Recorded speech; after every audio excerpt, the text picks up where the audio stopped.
And we're now going to move on to some more talks. And the next one is given by Professor Mark Mon-Williams from Leeds University. He's going to talk about implementation, lessons from the National Class Act ACT trial. So Mark, over to you. I see you're sharing your screen. Thank you, which I can see. That's great. Thanks, Paul. So you can see the slides, and can you hear me okay? Yes, I can hear you. Just not on you're just not on presentation mode. Oh, let me now try. You are. Now you Does that are. work? Perfect. Yep. Okay, excellent. Well, it's a real sort of privilege to be here.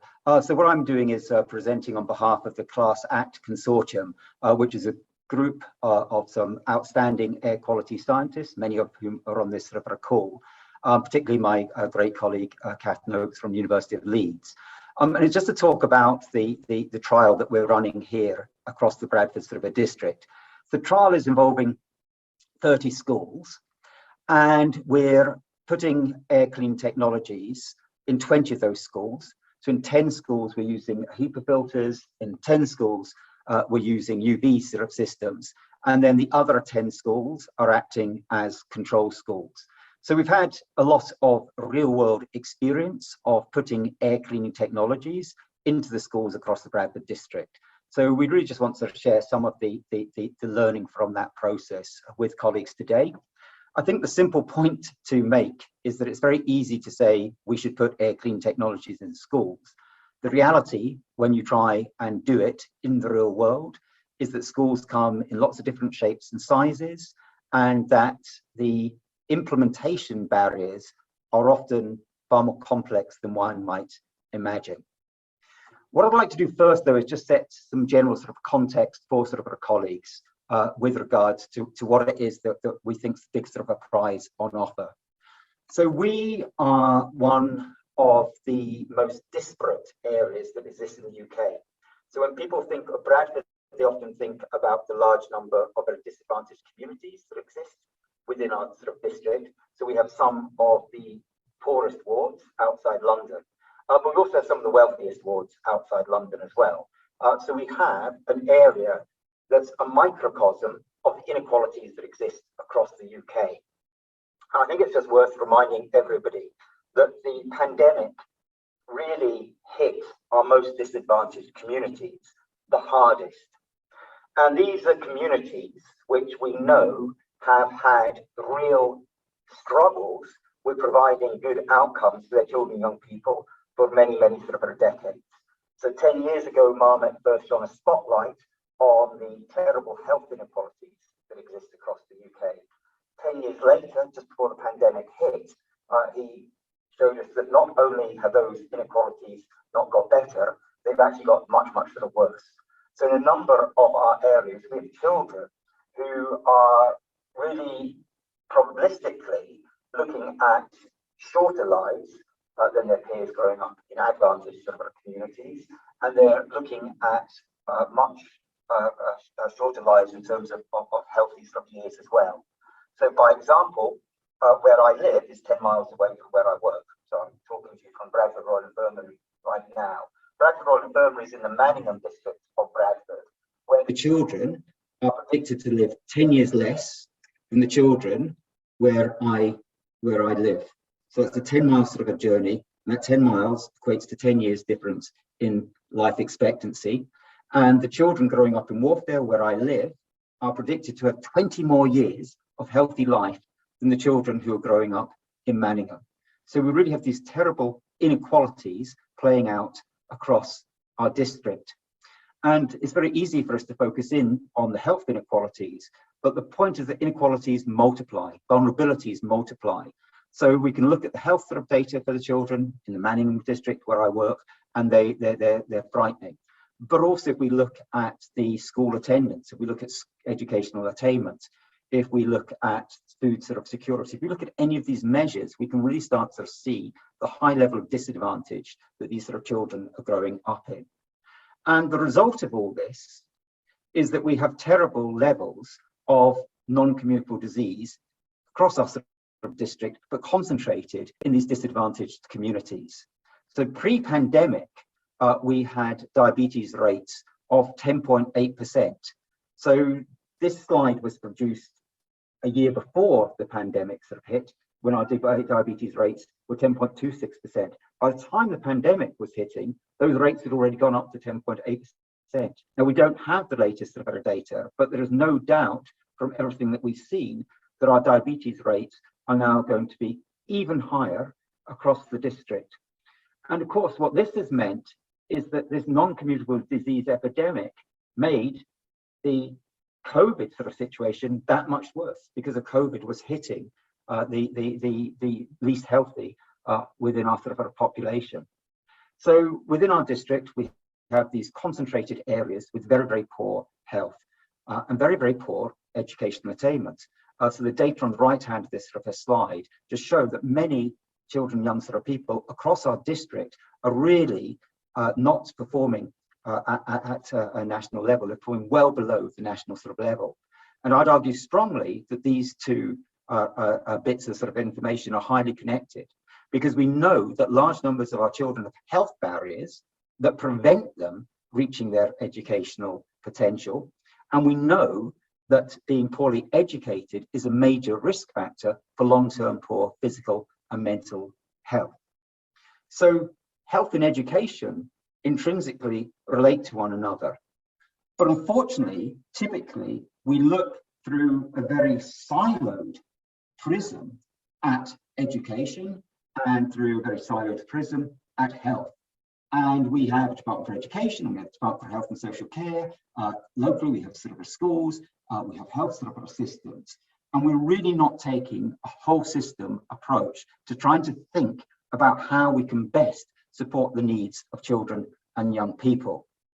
So what we've been doing within the Bradford area is trying to get all of the stakeholders sat around the table and starting to think holistically about how we can improve outcomes for children and young people. So the Class Act study is embedded within the Centre for Applied Education, which is a research sort of centre funded by the Department for Education, but brings together regional sort of universities, brings together the school system, brings together local authority, and brings together health sort of services. And we believe that that gives us the structures that we need in order to start thinking holistically about how we can improve outcomes for children and young people. And Bradford's got a rich history of cross-disciplinary working, of whole sort of systems that are working. So in 1907, the primary school just down the road from where I'm sat right now, Green Lane Primary School, was the first school in the UK to start giving children free school meals, but then monitoring the impact on those children's health. And what they're able to demonstrate is that providing free school meals allowed the children to obtain healthy weight gain.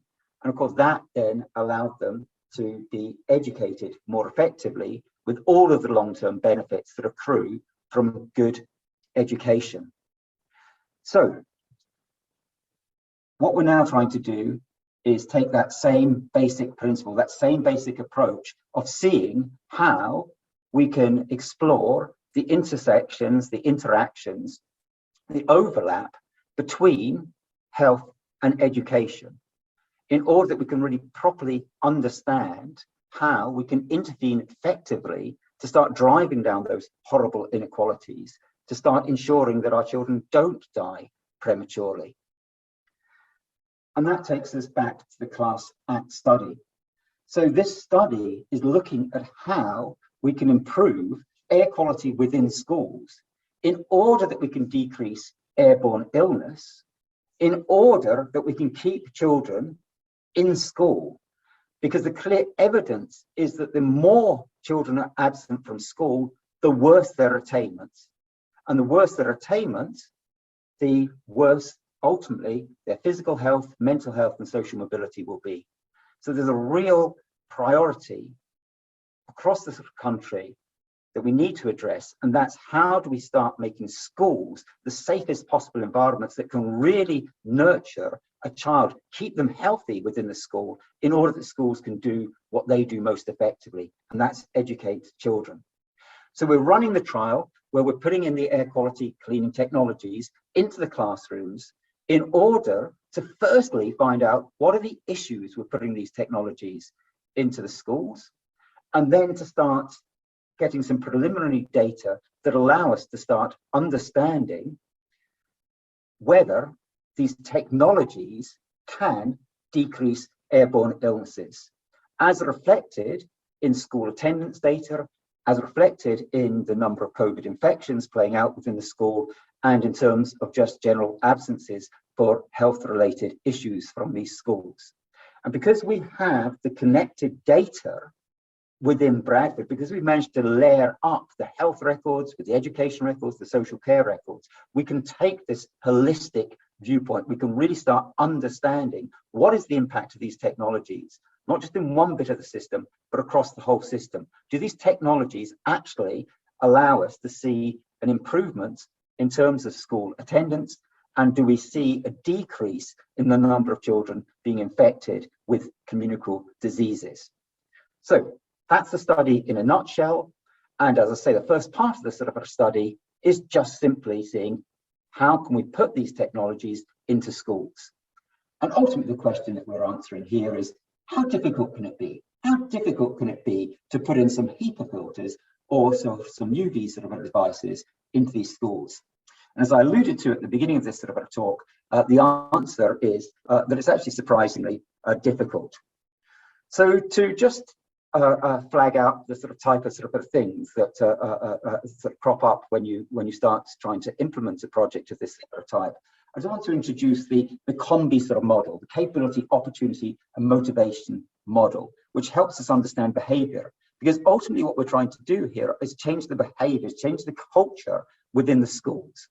And the COMBI model suggests that behaviors change or can be sort of modified on the basis of capability, on the basis of opportunity, and on the basis of motivation.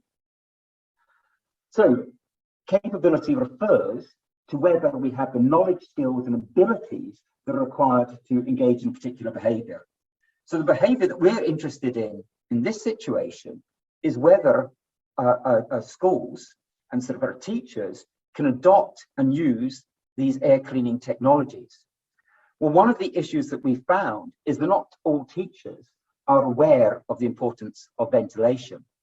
And what that means is that teachers aren't very inclined to always ensure that the systems are in operation. And also they may be inclined to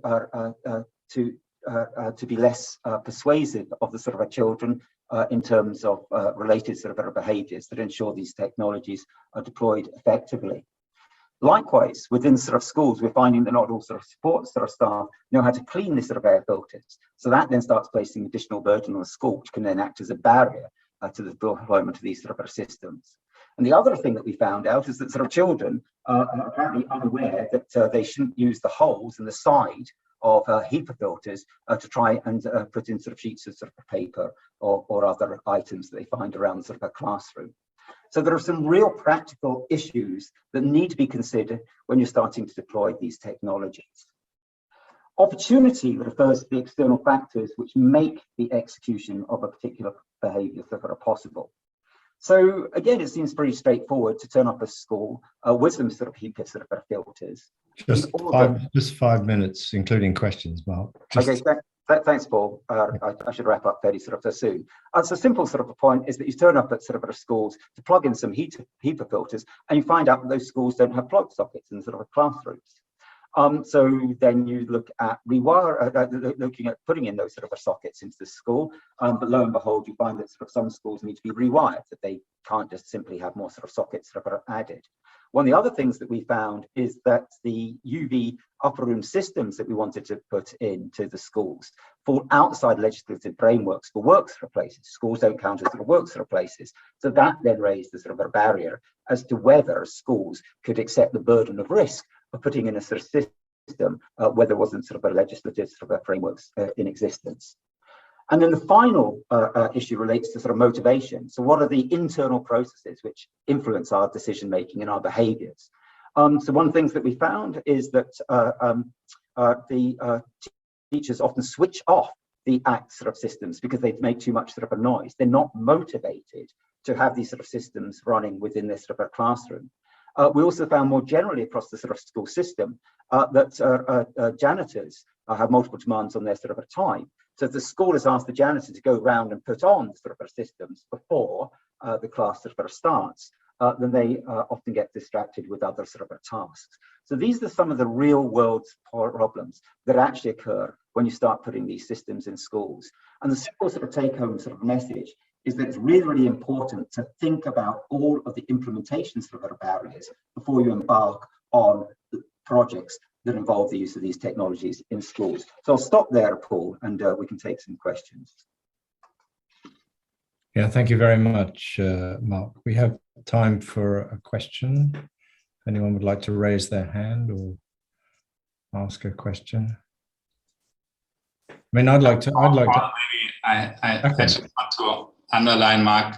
I mean, we are dealing with this before COVID already, but what we see is really the system that works best are the systems that you don't see, that are totally, installed in the ceilings, totally demand controlled. Yeah, and like as soon as you have a human factor in there, we see so many every classroom is different. So I totally kind of totally agree with your findings there. Just want to say that. Thanks, Ekim. And of course, actually, the other thing we find is that when you install these, so that's great. So you can have an automated sort of a system, but then of course you've got to sort of work with sort of schools to find sort of times when it's convenient to get a bunch of sort of work sort of people into the sort of schools to sort of fit these sort of systems out. It's all these sort of practical sort of issues that are the real sort of barriers to the deployment of these sort of technologies. And what I would sort of say is the one thing that we've learned is you've got to work with the schools. You've got to co-produce the solutions with the sort of schools. Coming along and saying we're going to put some technologies in sort of schools is doomed to failure. Working through the various issues with the sort of schools is the way to success in our experience. Thank you.